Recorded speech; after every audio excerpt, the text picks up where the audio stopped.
Si vous avez raté des infos, je ne vais pas les rater. Tout de suite, le rappel des titres de ce lundi pour passer un bon lundi. Tout de suite, le rappel des titres de ce lundi pour passer un bon lundi avec les éponges gratounettes. Gratounettes. Début des qualifications pour le tournoi de Roland-Garros. Avec cette certitude, Rafael Nadal ne gagnera pas Roland-Garros cette année. C'est-à-dire qu'il a déclaré forfait. Ouais. Les Français, c'est pareil, ne gagneront pas Roland-Garros, même si eux, ils ont déclaré présent. 14 victoires à Roland-Garros, c'est Nadal. Les joueurs français depuis Yannick Noah, c'est que dalle.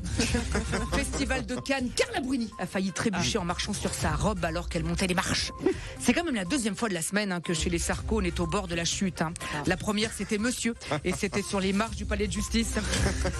Alors Carla Bruni est restée digne au moment de cet incident. T'as vu, elle a pas bronché. Enfin, si ça se trouve, au moment de tomber sur les marches, elle a hurlé « Oh, putain de bordel de merde !» Mais comme il y a quelqu'un qui peut s'entendre. Ouais, ça va.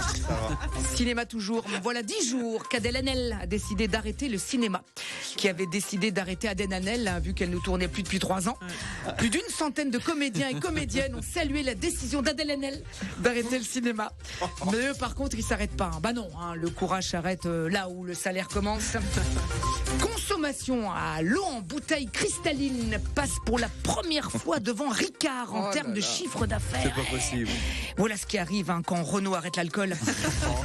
Disparition inquiétante. Cela fait une semaine que Lazara, qui s'est fait battre par une Suédoise, la H&M, n'a plus donné signe de vie. Nous ne l'oublions pas. Hier, dans le journal du dimanche, Éric Ciotti, le président des Républicains, a proposé un plan contre l'immigration. Et oui, n'oublions pas que c'est un grand spécialiste de la tolérance zéro.